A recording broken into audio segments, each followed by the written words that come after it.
Di masa kecil saya itu, rumah sakit itu rumah kedua saya. Dan dinyatakan punya anxiety berat. SD saya itu full sakit-sakitan. Sampai bisa bilang ke diri sendiri kayak saya nggak punya teman pas SD. Oke. Jadi kalau sekarang ada yang datang ngaku-ngaku kayak Alia kita temenan pas SD, enggak. SD saya nggak punya teman, saya di rumah sakit terus. Dan pada saat pengobatan itu daripada dikasih TCM traditional Chinese medicine, sinsanya tuh lebih bilang ke saya, Alia ingat ya masih ada hari besok. Kadang kita pengen idenya kita, saya pengen jadi orang yang rajin. Tapi kenyataannya saya nggak serajin itu. Dan rutinitas yang kata orang itu rajin justru menyiksa batin saya. Ya itu terus poinnya apa kan? Kita gini deh mister, yang paling simple ya. Bernapas dulu. 90% orang di dunia ini kan cara bernapasnya aja salah.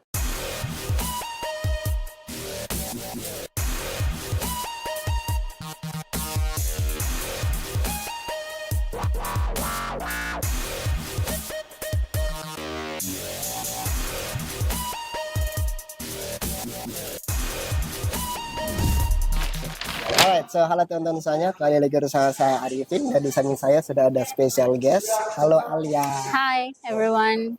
Alia ini berasal dari jauh ya teman-teman, dari Jauh seberang pulau. Iya, jauh banget. Kira-kira untuk ongkos sampai di Jawa sini habis berapa Alia?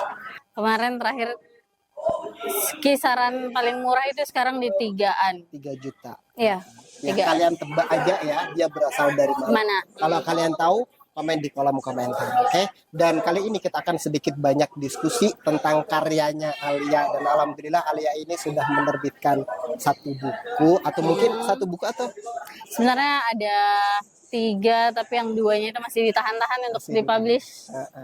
personally sebenarnya Mister juga pengen ya kan menulis kayak gitu, cuman nggak tahu kapan bisa menerbitkan buku gitu. Nah mungkin siapa tahu nanti abis ngobrol cuma rencana aja bisa menerbitin buku gitu. Kali aja nanti kita dapat hikmah dan hidayah ya habis ngobrol dari Alia ini.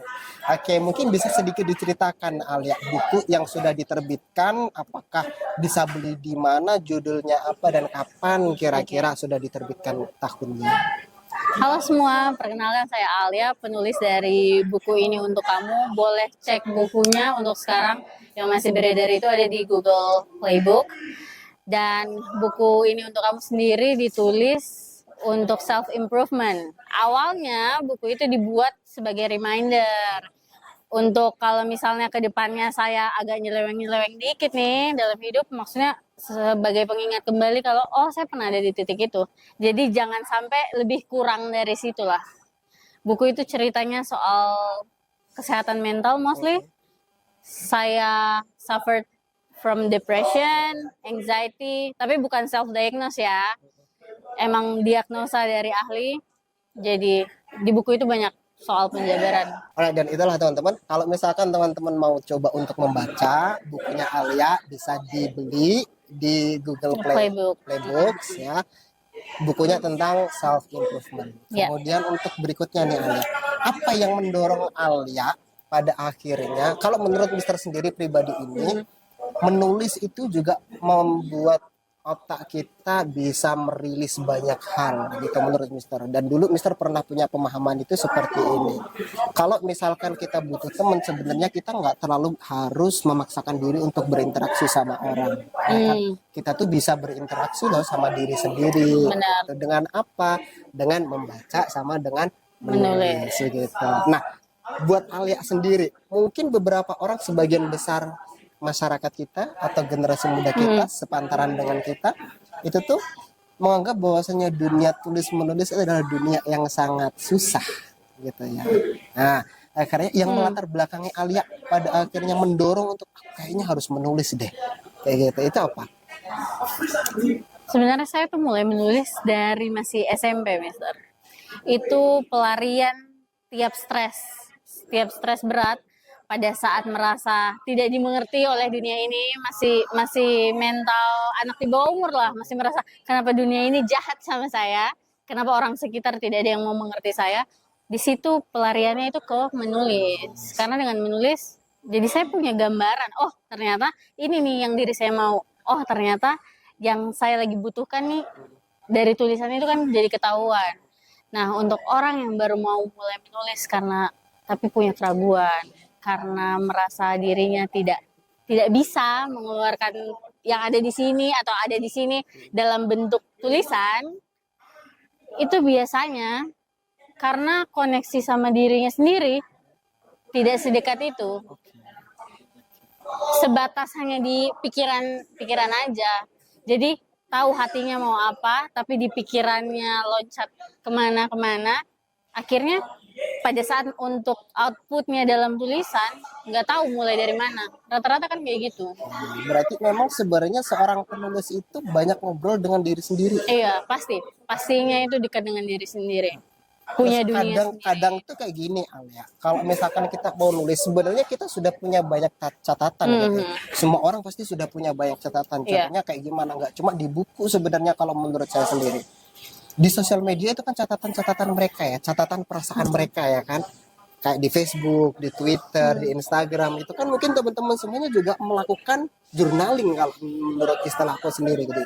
Jadi mencoba untuk merilis semua pikiran kotor itu ke dalam sebuah tulisan, mengekspresikan gitu kan. Yeah. Nah, tapi akhirnya apa ketika kita mengabadikan di sosial media itu tuh berceceran gak jelas ya kan. Nah, kalau misalkan kita udah di dalam bentuk sebuah buku itu kan harus terstruktur ya, mulai dari general, nanti medium, baru spesifik, konklusi, kayak gitu. Nah, kalau misalkan ada nih yang pengen, contoh Mister sendiri deh, pengen banget nih sebenarnya untuk menerbitkan sebuah buku, katakanlah ya perasaan-perasaan kita. Nah, sekarang genre buku itu banyak banget ya. Nah, itu step yang harus awal kita ambil itu menurut Ali apa? Tulis aja. Tulis apa yang mau ditulis, tulis apa yang lagi dirasakan, tulis apa yang lagi dipikirkan. Jangan langsung berpikir ke struktural. Itu udah rumit banget. Gak akan mulai-mulai itu kita nanti. Akhirnya kalau udah kayak gitu, nggak mau kan kita mulai untuk menulis atau lanjutkan dari apa yang sudah kita mulai.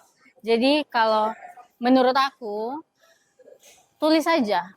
Soal susun dan cari bridging antar topik itu urusan nanti. Tapi tulis aja, selagi ada yang dipikirkan, ada yang dirasakan, tulis aja. Punya sudut pandang terhadap sesuatu, tulis aja.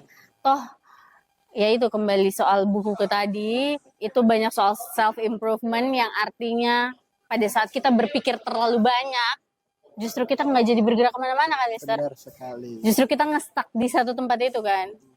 Sedangkan itu musuh bagi kesehatan mental kita sendiri loh, Mister. Menurutku. Terlalu banyak berpikir tapi akhirnya nggak take action untuk sesuatu. Nggak bergerak. Jadi kalau misalkan kita pengen, sebenarnya tujuannya, aku pernah baca seperti ini ya. Tujuannya itu bukan menjadi penulis buku, tapi tujuannya menjadi seorang penulis. Ya udah, tulis aja apa yang pengen kamu tulis. Benar. Nah, kemudian seperti yang mungkin Mister sebutkan sebelumnya, kalau menurut Mister sendiri nih, menulis itu kan menjadi sebuah terapi buat Mister. Nggak merasakan hal itu juga nggak? Of course. Sedikit bercerita sama teman-teman semua juga. Kalau bahkan buku ini untuk kamu itu latar belakang ditulisnya adalah karena saya melewati masa depresi, masa sampai di diagnosa punya anxiety. Akhirnya melakukan terapi, mau sembuh dong Mister. Itu kan psikosomatis, sakit yang tidak terlihat secara fisik, tapi di dalam sampai mempengaruhi sehari-hari kan. Jadi melakukan terapi, sampai terapi itu selesai, berdamai dengan diri sendiri, bahwa memang itu adalah bagianku, pemikiran kayak gitu, perasaan kacau, suka panikan soal hari besok gimana, padahal hari ini masih berjalan dan belum tentu hari ini pun sampai akhir aku masih ada kan. Ya itu, lakukan terapi, selesai terapi baru tulisan ini bisa tersusun. Terus kemarin sempat mention juga itu kan, bahwasanya Alia sebenarnya hari ini mencoba, kita semua sedang mencoba ya untuk menyelesaikan urusan dengan diri kita sendiri. Tapi menurut aku sendiri kayaknya kita nggak akan pernah selesai deh dengan diri sendiri. Karena kehidupan ini sebuah proses yang harus kita lalui, pahit dan manisnya gitu kan ya Alia. Mungkin kita sudah move from one step to another gitu. Tapi Oke. challenge-nya kan pasti akan berbeda, Iya. begitu kan. Nah, challenge yang menurut Alia waktu itu sangat-sangat menguras energi Alia, menguras emosi Alia sampai pada akhirnya mungkin bisa didiagnos untuk anxiety juga itu. Terus akhirnya by writing the book or by journaling something itu Alia bisa merilis banyak hal. Iya. Akhirnya dengan ada titik balik lah. Benar. Kan ada titik balik itu. Nah, challenge yang Alia rasakan waktu itu sampai didiagnos anxiety lebih kemana? Lebih ke terlalu banyak mikirin masa depan, terlalu banyak mikirin diri sendiri, atau terlalu banyak apa gitu? Oke, sedikit bercerita, tapi ceritanya agak panjang nih. Iya. Kenalan dulu dari saya yang di masa kecil. Di masa kecil saya itu, rumah sakit itu rumah kedua saya. Sampai ada julukan dari teman-teman kayak, Alia kapan sih masuk sekolah? Rumah sakit mulu kan. Dari situ jadi punya kesan kalau saya tuh gampang sakit-sakitan. Akhirnya itu jadi nickname. Tapi saya nggak sadar itu, Mister. Sampai besar, sampai sekarang pun enggak kok, nggak sakit-sakitan, orang kuat kan, ngapa-ngapain bisa semua.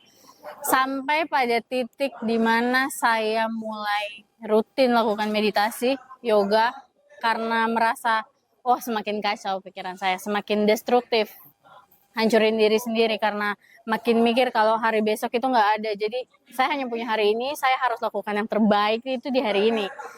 Semakin kayak gitu, akhirnya sampai di satu titik setelah meditasi itu dapat di gelombang yang lumayan tinggi, ketenangan pikiran yang lumayan tinggi, saya kena serangan jantung. Tapi pas periksa ke rumah sakit, tes lab semua normal. Oke. Akhirnya karena dokternya merasa, saya sering, pola sakitnya itu sama kan, coba deh tes psikosomatis. Kayaknya bukan sakit fisik. Oke. Nah, terus dibenarkan sama orang tua saya kan, dibenarkan karena merasa, iya ini anaknya gampang stres nih, apa-apa jadiin bahan pikiran nih.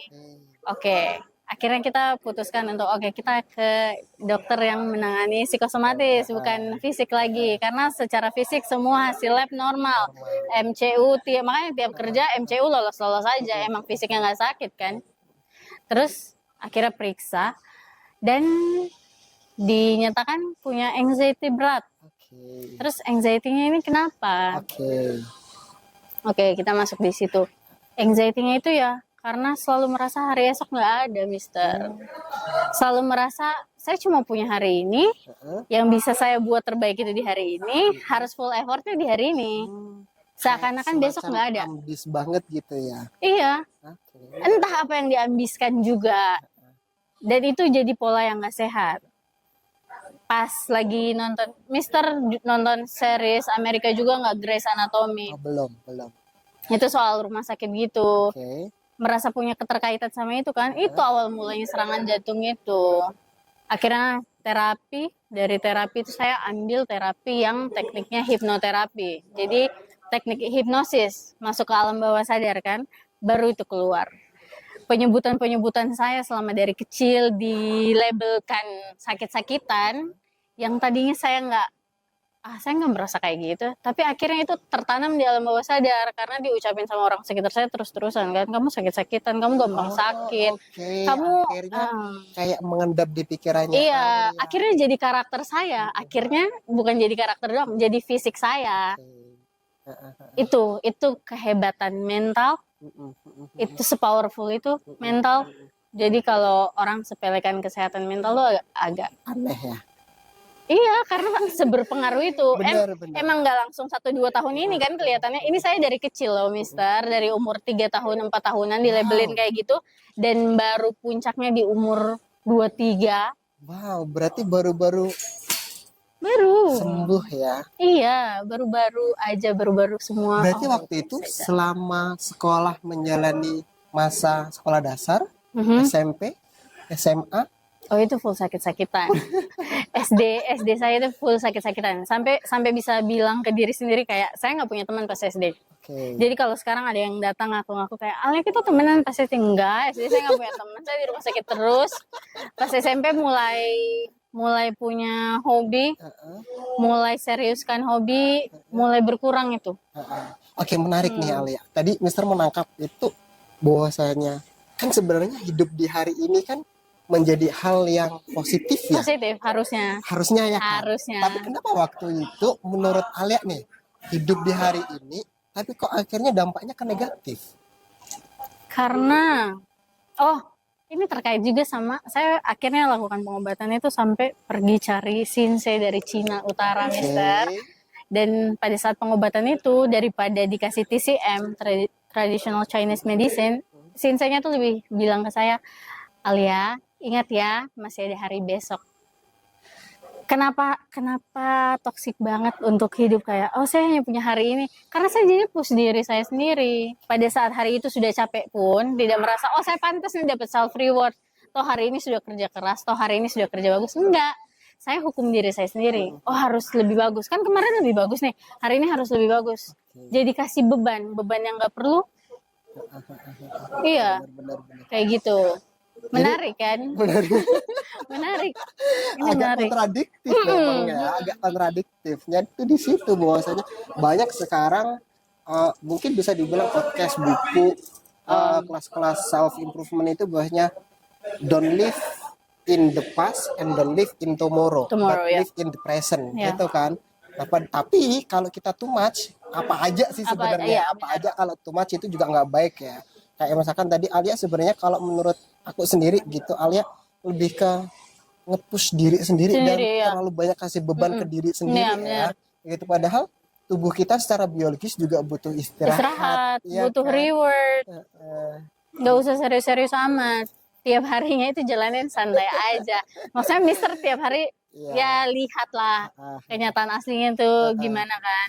Ini udah mending jauh. Makanya pada saat Mister bilang saya orangnya kamu rajin sekali. Mister ini saya udah berusaha semaksimal mungkin untuk males-malesan loh. Iya. Untuk males aja usaha. Iya, Itu effort untuk males. sedangkan saya untuk rajin usahanya minta ampun. Lah itu normal kan? Itu normal. Aduh, emang abnormal. Ya, gitulah teman-teman ya. Nasibnya kalau misalkan kita menjadi orang yang terlalu rajin. Ada baiknya, ada enggaknya. Tapi seperti yang Mister bilang, sepertinya saya tuh too much pada saat itu. Akhirnya sakit. Sakitnya itu terkait ya sama mental juga. Ternyata pada saat udah periksa secara lengkap dan di yang tempat lebih bagus lah, jantung saya tuh mengecil. Jantung kita aslinya hanya sebesar genggaman tangan ini kan. Jantung saya mengecil sampai sisa 30% dari ukuran seharusnya. Dan itu semua berawal dari asam lambung. Asam lambungnya dari mana? Dari stres. Stres dari mana? Ya stres dari tiap harinya itu. Oke, selama kurang lebih berapa puluh tahun itu ya Alia ya? Dari umur 3 tahun atau 6 tahun? 3 tahun sampai 23, berarti 20 tahun. 20 tahunan. Iya. Wow. Saya asam lambung dari umur sekecil itu loh. Kayak beban apa? Anak 3 tahun tuh beban hidupnya apa? Iya, serius. Jadi artinya ya bener yang tadi Mister bilang juga. Kita nggak ada yang namanya selesai dengan diri sendiri. Semuanya masih berjalan. Selesai kita yang benar-benar selesai kapan sih? Pas udah kembali kan? Pas udah pulang kan? Berarti sampai pada saat waktu pulang nanti kita belum selesai kan? Tapi dalam belum selesai itu kita harus cari caranya di mana I'm okay with myself sampai nanti waktu pulang. Nggak, saya harus kayak gini, saya harus seperti ide yang saya mau dalam kepala sini, itu nggak bisa kayak gitu. Kadang kita pengen idenya saya pengen jadi orang yang rajin. Tapi kenyataannya, saya nggak serajin itu. Dan rutinitas yang kata orang itu rajin, justru menyiksa batin saya. Ya itu terus poinnya apa kan? Kalau bisa dibilang itu Alia kebalikan kita semua ya. Kita struggle untuk rajin, ya kan? Dia struggle Untuk males, untuk males. Itu effort besar untuk saya males. Nggak, tapi bener loh Alia ini yang Mister alamin ya. Mister tuh pengen banget ya disiplin, itu Mister struggle banget ya kan. Terus time management menurut Mister tuh penting banget ya kan. Time management itu penting banget. Terus Mister itu selalu punya catatan di kamar Mister, itu selalu pasti Mister punya to-do list kadang. Kalau nggak brainstorming ya, 2 tahun yang akan datang Mister mau kemana, 3 tahun nanti kayak gimana dan sebagainya ya kan. Itu selalu nge-brainstorming karena ketika kita memikirkan sebuah ide dan kita nggak coba untuk menulis itu, menurut Mister itu kayak kadang-kadang kita ke-distract sama yang lain. Mister mencoba untuk menerapkan itu. Cuman masalahnya untuk bisa disiplin mengerjakan apa yang sudah kita plan, itu minta ampun susahnya. Itu manusiawi nggak sih? Oh gitu ya, nggak boleh kayak gitu dong seharusnya. Kamu harus ini. Loh, tapi maksudnya itu manusiawi nggak sih? Kita tulisin plan kita 5 tahun ke depan, 10 tahun ke depan. Terus kenyataannya kita, itu usaha besar banget untuk bisa stick to the plan. Itu manusiawi nggak sih? Merasa itu usaha? Iya. Tapi Alia kan kayak gimana ya, kebalikan dari kita gitu. Iya, justru tidak menuliskan plan, tapi punya paksaan untuk tiap harinya nih harus kayak gini. Dan paksaan itu dari mana? Dari diriku sendiri. Jadi ya daripada emang aneh sih aneh. Jadi makanya kalau dulu merasa dunia ini jahat sama aku, nggak ada yang mengerti aku. Kalau sekarang lebih kayak wajar orang nggak mengerti aku, jelas karena aku yang aku pikirkan ya hanya ada di kepalaku. Aku harus berdamai dengan itu nggak sih? Dan setiap orang harusnya kayak gitu kan. Nah, kemudian kita coba untuk lebih melihat ke sini lagi nih Alia.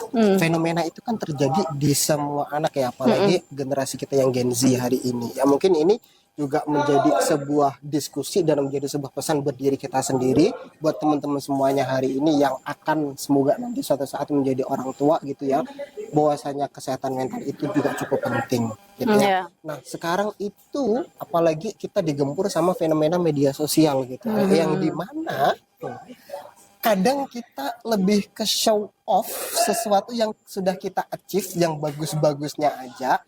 Kita kan jarang nge-share yang menderitanya belakang layarnya, di belakang layarnya kan gitu. Seakan-akan itu menimbulkan kesan instan, dan akhirnya ketika kita kayak dapat uang 100 juta kok mudah banget ya, dapat uang 150 juta kok mudah banget, satu apalagi sekarang 271 triliun.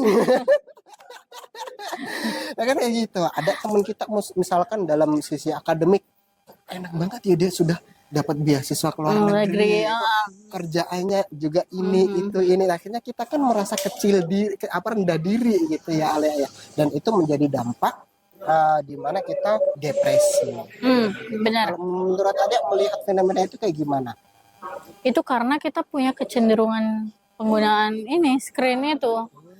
Kita udah pakai screen, kita nggak batasin lagi. Anak kecil kita batasin pakai screen time, waktu untuk melihat layar dalam sehari hanya sekian. Kita kan nggak, iya kan? Dalam 24 jam dalam sehari itu 12 jamnya kerja. Sisanya untuk nutup 24 jam itu kita rata-rata pasti kan lihat layar. Kita lihat layar itu yang kita lihat apa sih, Mister, kalau bukan sosial media? Benar sekali. Dan sosial media itu endless, benar. Dan akhirnya dengan kita lihat sosial media gitu, sedikit banyak pasti kita comparing ourselves dengan orang lain kan. Iya. Oke, jadi memang menurut Alia kita harus memanage time kita spending di sosial media. Enggak juga, karena ada yang penghasilannya dari situ. Ada yang mendapat insight baik justru dari sosial media. Self improvementnya jauh lebih bagus dari dia yang sebelumnya dari sosial media. Yang penting itu punya kesadaran diri. Akhirnya masuk ke self awareness. Kita harus aware sama diri kita sendiri. Harus aware. Kalau kita aware sama diri kita sendiri, artinya kan kita nggak bakal compare kita dengan yang lain. Sekalipun comparing itu nggak bakal compare yang untuk menyudutkan kita sendiri, kayak kok dia gini, kok saya belum, kok saya nggak dapet, kok saya nggak bisa. Itu karena nggak punya self awareness sih, kata saya Mister. Oke. Koneksi sama diri sendirinya tuh lulus jauh. Tapi nih, pada titik toleransi mana kita bisa coba untuk misalkan diri kita punya goals yang cukup besar, nah kan? Terus kadang otak kita itu nggak jalan, mood kita nggak jalan, kita lebih cenderung malas, gitu kan? Padahal sebenarnya kita punya harus nge-push nih proses kita, ya kan, untuk mencapai titik ini. Nah, atau kita harus benar-benar nge-push banget diri kita sampai titik itu. Ya meskipun tetap semuanya ada resikonya. Ya. Kalau kita coba untuk banyak toleransi terhadap kemalasan kita, ya mungkin kita sampainya nggak terlalu cepat. Nah, kayak gitu. Tapi kalau kita terlalu nge-push diri kita, terlalu memaksakan, mungkin sampainya cepat, tapi ya tubuh kita akan capek pas waktu kita sampai situ. Kalau menurut Alia sendiri, pada titik toleransi mana kita harus benar-benar nge-push dan pada titik mana kita harus ngerem itu? Oke.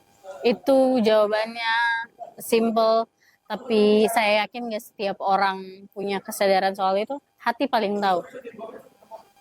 Hati paling tahu kapan harus maju, kapan saya butuh berhenti. Sejenak, sebentar, sepersekian lama, itu hati paling tahu, Mister. Kalau misalnya kita, ya kayak yang tadi Mister mention, kalau kapan kita harus toleransi sama rasa males kayak gitu. Hati paling tahu, Mister. Hati paling tahu prioritas tuh yang mana. Cuman kadang itu, Mister juga suka nge-blaming diri sendiri ya. Kan? Racun. Racun. Itu racun kan? Itu awal mula saya sakit. Oh gitu? Iya, karena menyalahkan diri sendiri kan. Pada saat hari ini tidak sama dengan yang kemarin. Punya ketakutan, oh hari besok itu nggak ada. Racun buat diri sendiri. Self awareness itu paling penting, Mister. Aware sama kebutuhan diri sendiri. Gini, kalau dalam beberapa sumber yang saya baca, ada buku judulnya Journey of Souls. Teman-teman mungkin bisa baca juga, dari Dr. Michael Newton namanya. Dia produksi terbitan tahun 80-90-an. Tapi udah ada terjemahan Indonesianya juga. Cuma menurut saya terjemahannya kurang pas. Jadi kalau yang fasih bahasa Inggris atau yang terbiasa baca literasi dalam bahasa Inggris, boleh coba dibaca. Dia menjelaskan bahwa pentingnya kita punya self awareness bahkan hanya dari nafas. Kita gini deh, Mister, yang paling simple ya, bernapas dulu. 90% orang di dunia ini kan cara bernapasnya aja salah. Oke. Kita tarik nafas, terus kita buang. Lebih banyak yang kita tarik daripada yang kita buang. Yang kita buang itu dikit banget.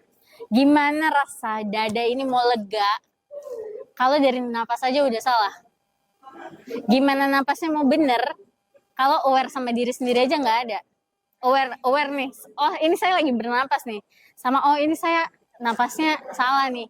Itu kita nggak punya kan, kita nggak punya sense bahwa oh ini saya lagi bernapas bener, oh ini saya bernapas salah. Sesimpel itu aja, dari bernapas saja kita bisa tahu kok kita orang yang punya self awareness atau enggak. Coba sekarang kita bernapas kayak orang biasa, pasti yang kita tarik lebih panjang daripada yang kita buang. Benar sekali. Tapi ada juga sebuah artikel, dia mengatakan bahwasanya ini kalau misalkan dibuat pembenaran orang-orang yang sedang merokok gitu ya. Kenapa ya kita menarik nafas secara dalam itu bisa merilekskan ya otot-otot otak kita gitu. Jadi memang untuk kita bisa tenang itu sebenarnya kita menarik nafas dalam-dalam, terus kita keluarin juga pelan-pelan. Dan durasinya sama dengan durasi pada saat kita narik. Bukan lebih pendek durasinya daripada saat kita narik. Dan kita durasi narik tuh lebih panjang, buangnya tuh pendek. Jadi masih ada yang ketahan. Gimana emosi semuanya itu mau tenang, mau keluar, mau lepas. Kalau bernapas aja kita setengah. Kita rakus istilahnya. Iya kan? Kita ambil lebih banyak tapi kita keluarin dikit, rakus itu. Iya. Jadi kita tadi sudah ngobrolin banyak hal ya tentang mungkin self awareness yang terakhir banget tadi. Terus kita ngobrolin bahwasanya menulis itu juga bisa menjadi bagian dari merilis pikiran kotor kita, ya kan, menghindarkan kita dari depresi, ya kan, itu juga bisa dilakukan dengan menulis. Nah, ini banyak juga dari member-member, terutama member Mister juga, Iya. terutama Mister juga mengidap hal negatif itu lebih ke 2 poin yang Mister mau highlight, yaitu lebih ke anxiety sama overthinking, ya kan? Anxiety terhadap apa? Terhadap kehidupan kita, ya Iya. kan? Overthinking terhadap apa? Terhadap kehidupan kita ke depannya Kedepannya, bagaimana, ya. ya kan? Karena hidup itu penuh dengan ketidakpastian nggak Betul. sih? Betul, Gitu. betul, betul. Nah, dari sudut pandang Alia sendiri ini untuk mengontrol, ya kan, untuk meminimalisir itu muncul terlalu banyak, ya itu manusiawi, mungkin muncul kan manusiawi. Kalau kita nggak anxiety, kita nggak akan tumbuh. Iya, Ya kan? benar, Kalau benar. kita nggak overthinking, ya artinya kita mati gitu Iya. loh. Kita nggak berpikir gitu kan. Itu wajar manusiawi, tapi dalam kadar yang semestinya. Iya, benar. Kalau menurut Alia, kira-kira gimana untuk nge-manage atau mengontrol emosi kita tidak terlalu banyak terhadap itu? Pada saat over emosional, emosi apapun ya, berarti kita ngomong emosi bahagia, sedih, marah, capek. Oke. Untuk mengontrol itu, tarik diri ke titik yang sekarang, bukan kembali ke saya yang kemarin. Kalau saya hanya punya waktu sekarang, jadi harus sebaik-baiknya. Enggak. Jadi manfaatin senses yang kita punya. Kita punya berapa senses sih, Mister? 5 kan? 6 untuk beberapa orang-orang. Ya, 5 senses itu kita manfaatkan. Pada saat kita sudah terlalu kalut sama anxiety, artinya kita memikirkan hari besok banget, atau kita kalut sama depresi, artinya kita mikir yang kemarin-kemarin. Kita tarik diri kita pakai sense yang kita ada sekarang. Sentuh sesuatu, grounding, kaki injak tanah kan. Itu penting pada saat kita udah kalut banget dengan pikiran kayak stres banget besok ada ini ada itu. Telanjang kaki injak tanah, it helps a lot. Iya, pakai sense yang ada sekarang, Coba tangan makan sentuh. yang enak, Makan yang enak, terus melihat pemandangannya yang cium bagus. wangi yang menyamankan. Iya, dengar sesuatu yang bikin hati kita nyaman, yang tarik kita nih. Itu Saya ada di benar-benar saat membantu sekarang. banget ya ternyata ya. Sangat. Manfaatkan senses yang udah dikasih nih, manfaatkan. Itu untuk pengingat kalau kita ada di masa sekarang. There's nothing to worry about. Thank you so much Alia. Thank you, Mister. Ya, untuk sharing kita kali ini. Thank you, guys. Jadi habis ini nanti Alia mungkin beberapa bulan yang akan datang akan melanjutkan perjalanannya dia. Semoga Alia sama teman-teman yang lain tidak melupakan Mister ya. Tidak mungkin. Tidak mungkin. Ini awal tahun 2024 saya langsung dimulai dengan bertemu Mister Arifin. Oke, semangat terus Alia. Thank you, Mister. Sukses terus Thank you, Alia. amin. Makanya terus menginspirasi kita semuanya. Oke, that's all. Thank you so much. And kita ketemu lagi di video berikutnya teman-teman. Bye-bye. Bye-bye.